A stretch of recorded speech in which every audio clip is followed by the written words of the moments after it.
Hey, what's up brothers, Viper here. So, you decided to get yourself a gun sling, and now that you have one, you're questioning yourself, how do I set it up? Or is the setup that I now have truly the best way to do it? Well, worry no more, because we are about to teach you everything you need to consider for setting up your gun sling.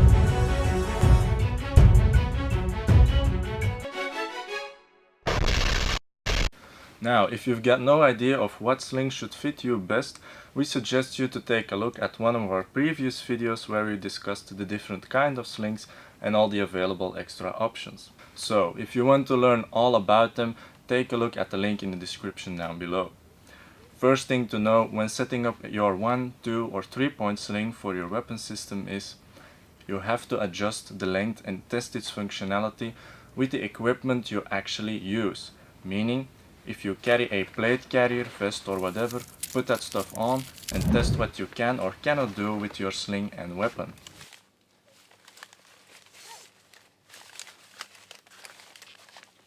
It's also possible that you find the need to use different slings or sling setups regarding the weapon system you're using or the specific situation you're using it for. You can imagine that using a 2-point sling might be useful for your assault type of weapon, but might not necessarily be handy for a certain type of submachine gun. In general, the mounting options that exist are systems like the QD swivel or quick detach swivel, the CQD or close quarters defense mount, and paraclips. Simply looping with a piece of bungee cord or with the sling material itself are also other possibilities. Sling mount points can be mounted on the stock or the handguard with or without any sort of adapters.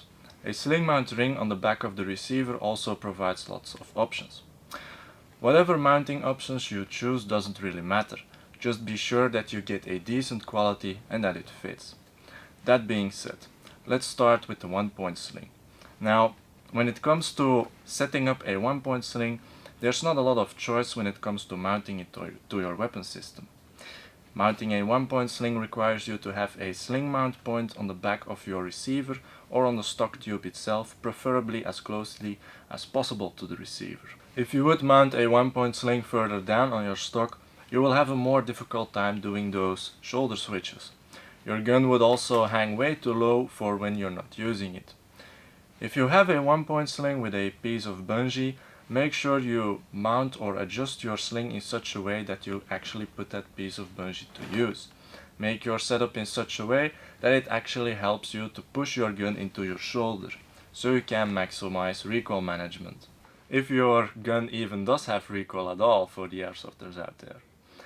For a 1-point sling with a loop, you obviously have the option to carry it with your dominant or non-dominant arm through the loop. This just comes down to personal preference. Another possibility is to carry the loop through the molly on your back. This will help to further disperse the weight. Next are the 2-point slings. When it comes to mounting them on your weapon, you have a lot more freedom. If you think about it, you easily notice that you have a full handguard and stock to use. And for the ones out there that have a sling mount ring on the back of their receiver, that's also an added option.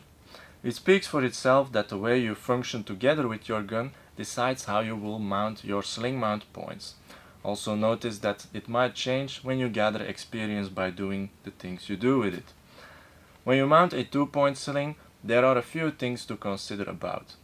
Namely, the more space you leave between the two mounting points, the more stable your weapon hangs in place. Also, the less further you mount your handguard point, the better barrel maneuverability you acquire. Mounting one of your mounting points on a sling mount ring on the back of your receiver gives you a better weapon manipulation, because your stock is free to move. For mounting a point on the handguard, you have to consider about all the other stuff you're already mounting on it, and the remaining space available for how you personally position your support hand. This last one might influence whether you mount this point on the side or on the top of your rail system. When you're mounting your 2-point sling on your buttstock, there are even more options to consider about.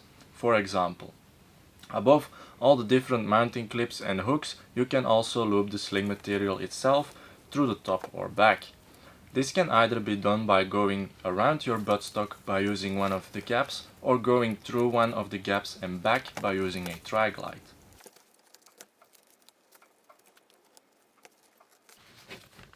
Attaching your sling with or without a mounting point on the back of your buttstock makes your gun hang much more straight down, which might not be a very pleasant experience for your legs with longer barrel guns.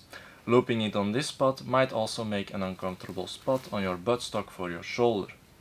And in the case of airsoft guns, a lot of battery compartments are put inside the buttstock.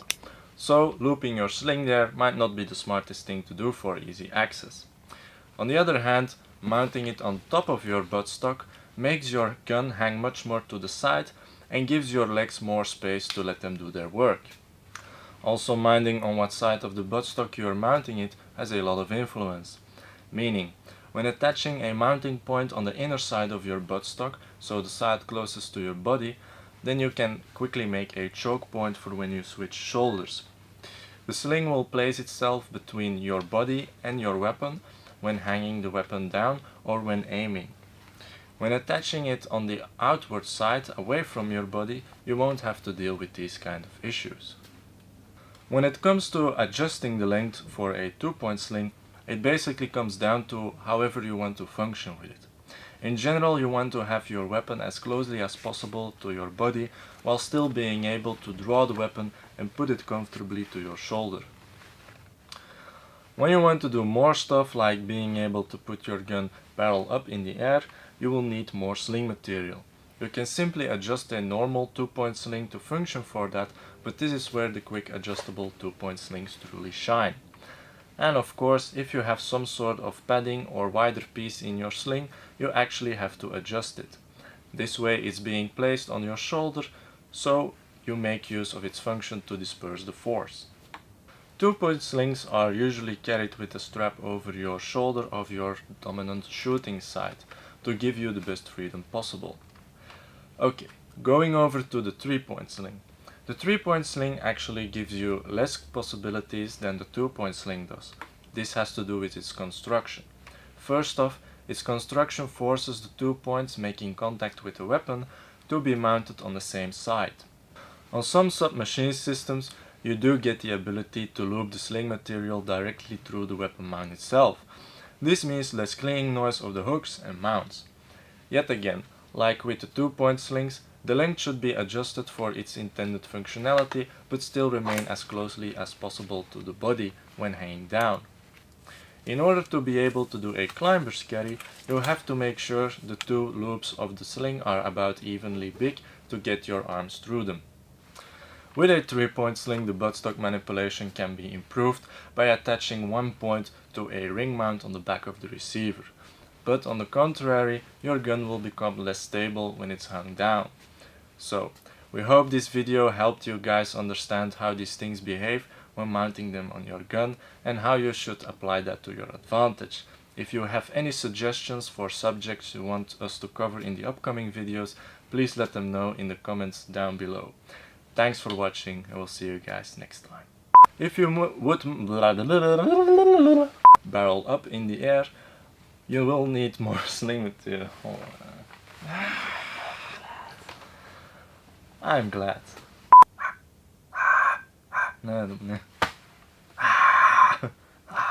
What's wrong? Makes your gun hang much more to the side and gives your legs more space to let them do their work. Opnieuw. Then it can quickly make a choke point when you switch shoulders. Then you can quickly make a choke point for choke. Attaching your sling with or without a mounting point on the back of the buttstock.